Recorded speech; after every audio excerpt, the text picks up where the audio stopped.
about this one, sir? Very fresh. That looks good. I'll take 2 of them. All right, that'll be $40.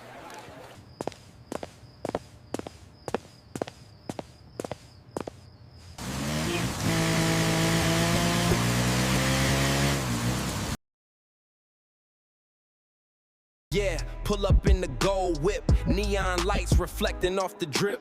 Chains heavy, pockets fat, you ain't seen a cat like that.